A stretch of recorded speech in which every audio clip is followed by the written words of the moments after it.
Assalamualaikum warahmatullahi wabarakatuh. Perkenalkan, nama saya Nur Safira, BP 23 1033 02 013, Prodi Agribisnis Fakultas Pertanian Universitas Eka Sakti.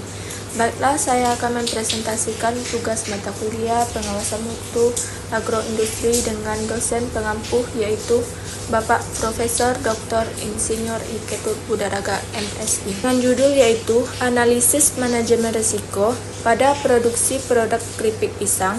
Agroindustri menggunakan pendekatan ISO 31000. Latar belakang: agroindustri merupakan sektor yang berperan penting dalam meningkatkan nilai tambah hasil pertanian melalui proses pengolahan. Salah satu produk agroindustri yang banyak diminati masyarakat adalah keripik pisang. Dalam proses produksinya terdapat berbagai risiko yang dapat memengaruhi mutu produk, keamanan pangan, efisiensi produksi, dan kepuasan konsumen. Risiko tersebut dapat berasal dari bahan baku, peralatan, tenaga kerja, lingkungan produksi, maupun proses distribusi. Oleh karena itu, diperlukan penerapan manajemen risiko untuk mengidentifikasi, menganalisis, dan pengendalian berbagai risiko yang dapat menurunkan mutu produk. Salah satu standar yang dapat digunakan adalah ISO 31000 yang memberikan pedoman sistematis dalam pengolahan risiko sehingga kualitas dan keamanan produk dapat terjaga. Tujuan analisis manajemen risiko ini adalah untuk mengidentifikasi risiko yang berpotensi memengaruhi mutu dan keamanan produk keripik pisang. Menganalisis tingkat risiko berdasarkan kemungkinan terjadinya dan dampaknya, menentukan prioritas risiko yang harus dikendalikan, menyusun strategi mitigasi dan efektif, serta menerapkan prinsip-prinsip ISO 31000 dalam upaya peningkatan mutu dan keamanan pangan. Profit produk. Profit yang diamati adalah keripik pisang, yaitu makanan ringan yang dibuat dari pisang kepok yang diiris tipis dan digoreng hingga renyah. Bahan baku utama yang digunakan meliputi pisang kepok, minyak goreng, garam, gula, dan bumbu perasa. Proses produksinya dimulai dari sortasi bahan baku, pengupasan, pengirisan, penggorengan, menirisan minyak, pemberian bumbu, pengemasan, hingga distribusi kepada konsumen. Produk ini ditunjukkan untuk berbagai kalangan masyarakat, melalui dari anak-anak hingga orang dewasa.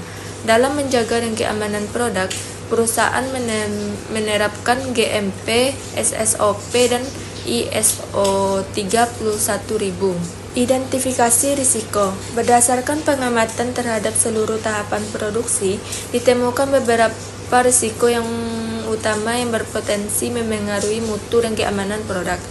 Risiko tersebut meliputi kualitas bahan baku yang tidak seragam, kontaminasi mikroba, kerusakan mesin produksi, kesalahan operator, keamanan bocor, kesalahan pelabelan, suhu penyimpanan yang tidak sesuai, keterlambatan distribusi, pemadaman listrik, dan keluhan konsumen.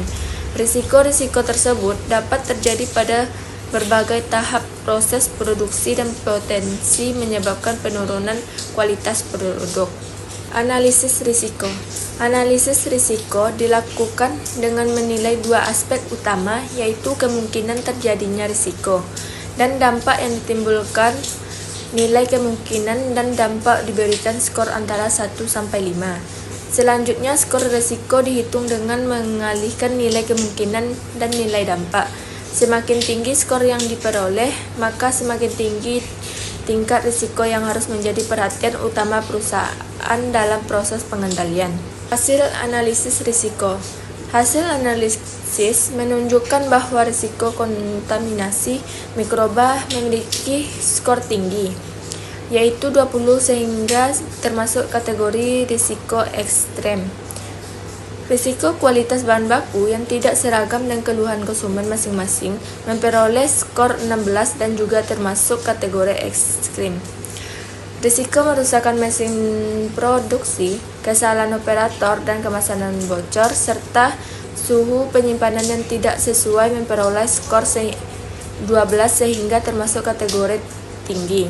Sementara itu, kemasan pelabelan dan keterlambatan distribusi memiliki skor 6 yang termasuk kategori sedang. Sedangkan pemadam listrik memperoleh skor 9 dan juga termasuk kategori sedang. Matriks risiko. Berdasarkan matriks risiko, skor 1 sampai 4 dikategorikan sebagai risiko rendah, skor 5 sampai 9 sebagai risiko sedang, skor 10 sampai 15 sebagai risiko tinggi, dan skor 16 sampai 25 sebagai risiko ekstrem. Dari hasil analisis diketahui bahwa kontaminasi mikroba, kualitas bahan baku tidak seragam, dan keluhan konsumen termasuk risiko ekstrem yang memerlukan perhatian khusus. Risiko lainnya berada pada kategori tinggi dan sedang sehingga tetap perlu dikendalikan untuk mencegah peningkatan dampak yang lebih besar. Prioritas risiko. Prioritas utama pengendalian risiko adalah kontaminasi mikroba karena memiliki skor risiko tertinggi dan berpotensi memengaruhi mutu serta keamanan pangan.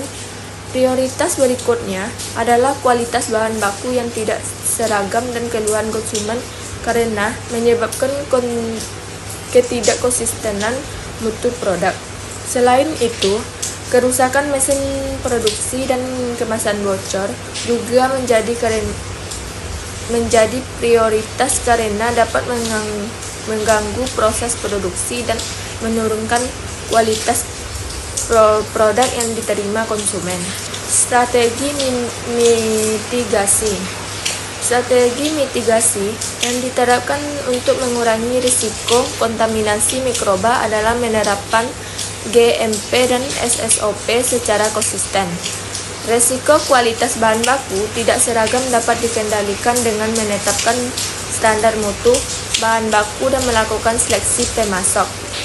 Risiko kerusakan mesin diminimalkan melalui program preventive maintenance dan inspeksi berskala. Kesalahan operator dapat dikurangi dengan pelatihan kerja dan penerapan SOP yang jelas. Untuk mengatasi kemasan bocor, dilakukan pemeriksaan kualitas keamanan dan proses penyegelan secara rutin. Risiko lainnya dikendalikan melalui pengawasan suhu penyimpanan, verifikasi label produk, penggunaan jasa distribusi yang terpercaya, penyediaan genset cadangan, serta evaluasi rutin terhadap konsumen. Monitoring dilakukan secara berskala untuk memastikan strategi mitigasi berjalan dengan efektif. Pengawasan terdapat kontaminasi mikroba dilakukan melalui pengujian total atau TPC setiap minggu. Kualitas bahan baku, kemasan, kesalahan operator, pelabelan, dan kondisi penyimpanan dipantau setiap hari. Kerusakan mesin dan ketepatan distribusi evaluasi setiap minggu. Sedangkan pemadaman listrik dan keluhan konsumen dievaluasi setiap bulan. Monitoring yang konsisten membantu perusahaan mendeteksi masalah lebih dini dan melakukan tindakan perbaikan dengan cepat. Kesimpulannya yaitu, berdasarkan analisis manajemen risiko pada produksi keripik pisang, risiko yang paling berpengaruh terhadap mutu dan keamanan produk adalah kombinasi mikroba. Penerapan manajemen risiko berdasarkan ISO 31.000 maupun membantu perusahaan dalam mengidentifikasi, menganalisis, mengevaluasi, dan mengendalikan risiko secara sistematis. Dengan penerapan strategi mitigasi, yang tepat serta monitoring yang berkelanjutan. Mutu produk, keamanan pangan, dan kepuasan konsumen dapat terus ditingkatkan sehingga daya saing produk di pasar menjadi lebih baik. Demikianlah presentasi saya. Assalamualaikum warahmatullahi wabarakatuh.